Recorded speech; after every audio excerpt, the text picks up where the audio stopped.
partie 2 de notre correction du TP3. Alors, pour revenir à l'affleurement du Lautréamont, déjà la nature du paysage montre ici des couches qui sont par-dessus d'autres. On voit ici, on voit aussi ce phénomène à ce niveau-là aussi. Alors, si on effectue un schéma simplifié de ce panorama, eh bien, on obtient quelque chose de comme ceci, très révélateur.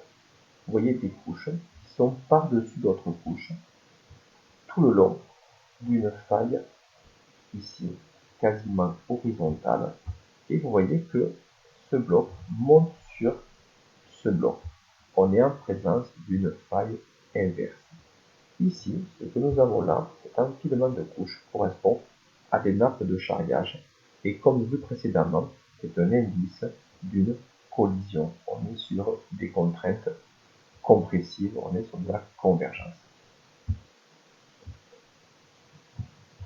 Donc voici ce que l'on pouvait dire par rapport à cette balade dans la chaîne des Alpes. On a vu qu'il y avait donc des plis aussi qui sont un indicateur de ce fameux raccourcissement. Alors pour revenir sur le TP, donc la première partie nous a donc indiqué qu'il y avait un ancien océan avec présence donc d'une ancienne dorsale, on a pu voir des basaltes en coussin, on a vu qu'il y avait aussi donc des blocs basculés, on a pu même faire une estimation approximative, mais l'approximation de la profondeur de cet ancien océan. Maintenant, intéressons-nous aux roches que nous avons pu retrouver sur ces affleurements. En particulier, nous avons trouvé donc différents gabbros. Alors le gabbro, une roche caractéristique de la côte océanique, formée plutôt en profondeur de cette côte, une roche égrenue, et présence de deux minéraux particuliers, dont notamment pyroxène et plagioclase. On a vu que, notamment au niveau des ophiolites, certains ophiolites du Guil et du Mont Viso avaient un assez particulier, puisqu'on trouvait des minéraux très spéciaux, puisqu'en fait on ne les trouvait que là.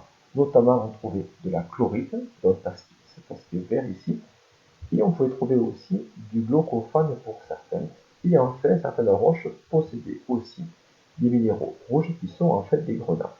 Quels sont les indices que nous apportent ces roches?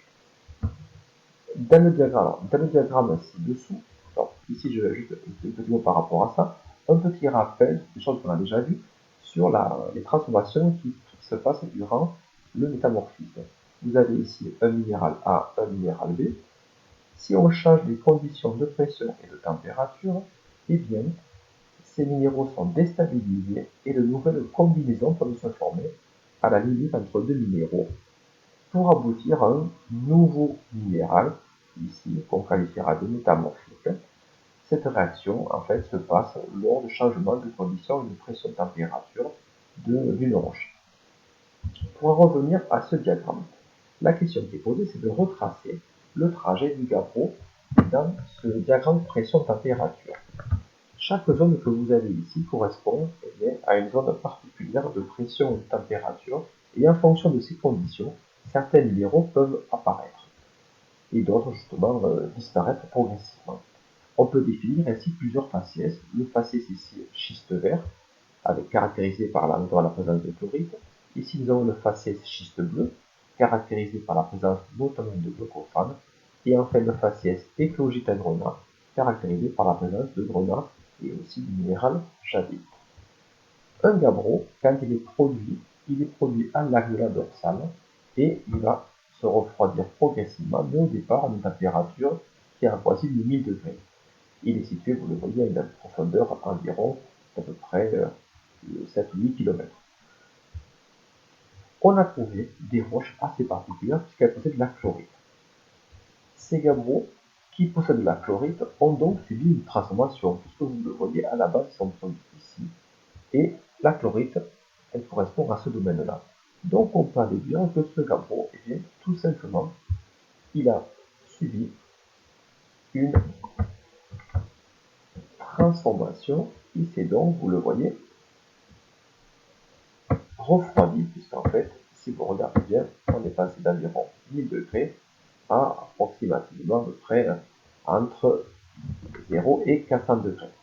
Donc ici, il a d'abord eu un refroidissement. Si on s'intéresse ensuite donc à ce facile où nous avons du contenu glucophane, on peut en déduire qu'ensuite, ce gabbro, ici vous le voyez enfoncé, et ensuite, ici encore, il est encore plus grande profondeur, puisqu'en fait, on constate l'apparition de vent. Alors, quels sont le type de cette transformation ici que nous avons? Alors, si on résume tout ceci, hop, ici, nous avons des formules qui expliquent la transformation de ces minéraux. On constate que pour avoir de la chlorite, il faut passer de plagioclase. On a plagioclase qui se combine avec l'hormone, avec de l'eau, on obtient chlorite et actinote. Ce passage, vous le constatez, on voit que l'eau est présente et après n'est plus dans les produits. On a donc une hydratation de la roche. Cette eau va permettre notamment va rendre la composition de ces minéraux. Ensuite, plagioclase de chlorite et actinote donne glaucophane et eau. Ce passage qu'on a vu juste avant, ici, pardon, eh bien, va être caractérisé par un rejet d'eau. On a donc une roche qui se déshydrate. Et ensuite, plagioclase, glaucophane, on voit apparaître la jadeite et de l'eau. Ce passage de là à là va être caractérisé par une déshydratation. De l'eau va être rejetée en profondeur dans le manteau et on verra que ceci aura un rôle très important, notamment lors de la transformation ou l'apparition de magma au sein des zones de subduction. Ce trajet, le voici matérialisé. On a donc un gabbro, vous le voyez, qui subit une hydratation et ensuite une déshydratation. En fait, vous le constatez, on comprend à la vue de ce schéma, ce diagramme, pardon, que ce gabbro est allé en profondeur.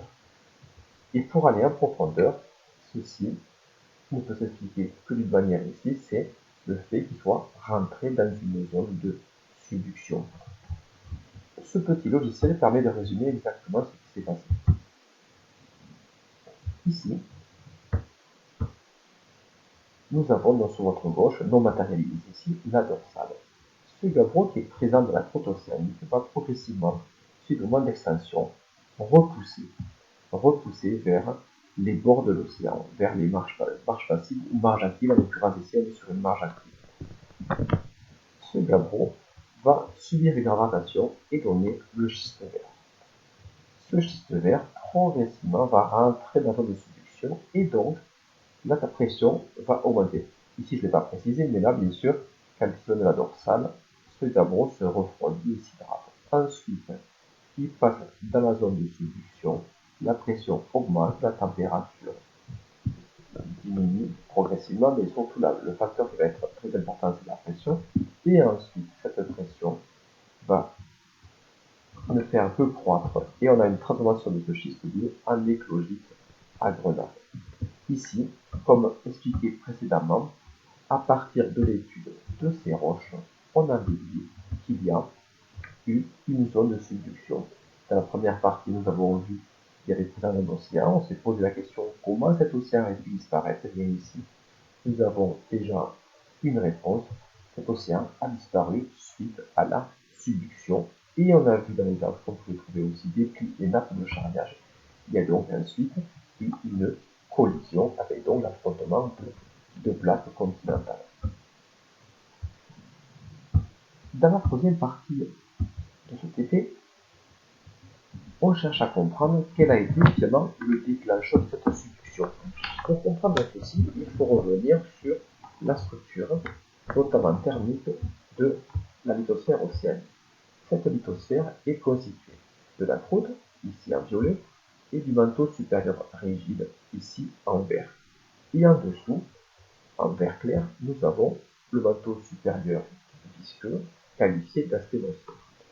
Déjà, on peut constater que la croûte a quasiment une épaisseur constante, donc aux alentours de 7 km. Et au contraire, nous voyons que le manteau supérieur rigide, lui, s'épaissit au fur et à mesure. Comment expliquer ceci? De manière très simple, quand cette lithosphère océanique s'éloigne, elle va progressivement en fait se refroidir. Et vous voyez que ces lignes rouges qu'on appelle des isothermes, qui indiquent la température, ici, eh bien, elle s'abaisse. Si on prend isotherme 1300 degrés, 1300 degrés quand on descend sur cette hauteur, eh bien, on constate qu'on y est assez rapidement. Hein. alors qu'au contraire, pour atteindre 1300 degrés, il faut descendre plus profondément au sein du manteau. Donc on a un refroidissement progressif et cet épaississement qui s'explique par finalement un rajout par le bas d'atmosphère, du manteau atmosphérique qui se refroidit au contact de ce manteau plus froid et il va venir se rajouter dessous. Cette augmentation d'épaisseur s'explique par un rajout progressif du manteau par le dessous, sous le manteau supérieur, et qui va progressivement l'alourdir.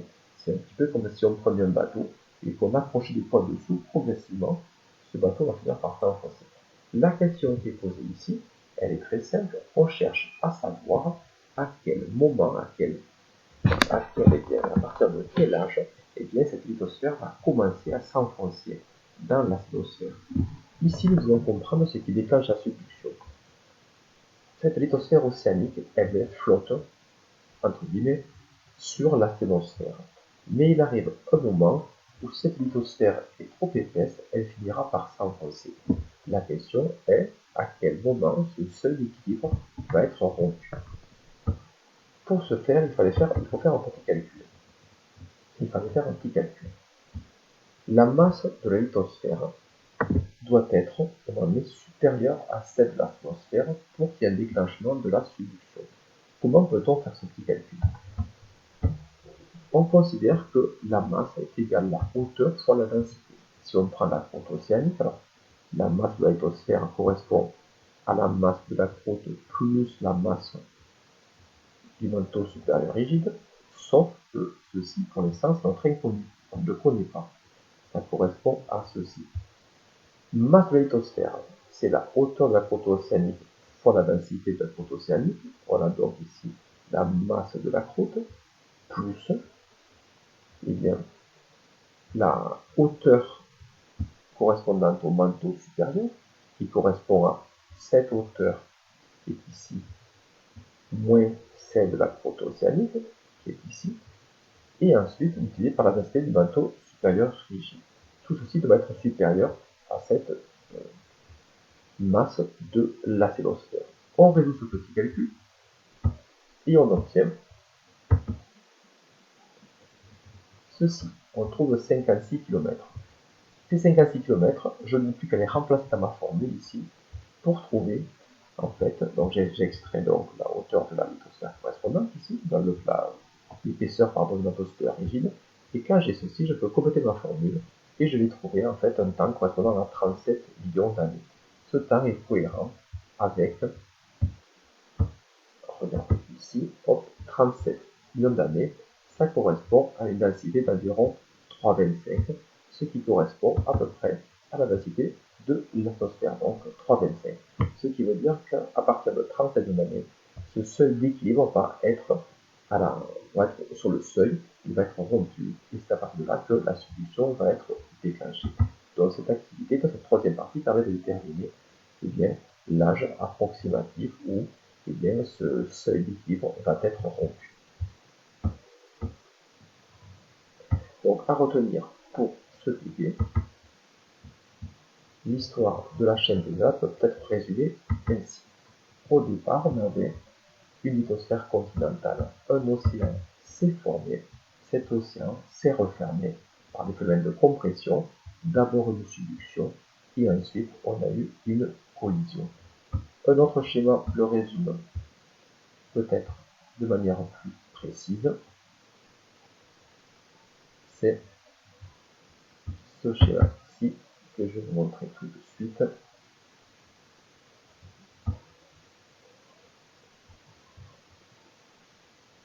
Le voici. Au départ, une lithosphère continentale. Naissance de l'océan, donc une extension, formation de cet océan, et ensuite subduction, ici vous voyez moins de convergence, et on retrouve cette morceau de lithosphère océanique bloqué ici, avec des nappes de charriage qui apparaissent, phénomène de collision. Ici donc, en bleu, vous avez la lithosphère océanique, qu'on appelle aussi donc les ophiolites, des restes fossiles de lithosphère océanique.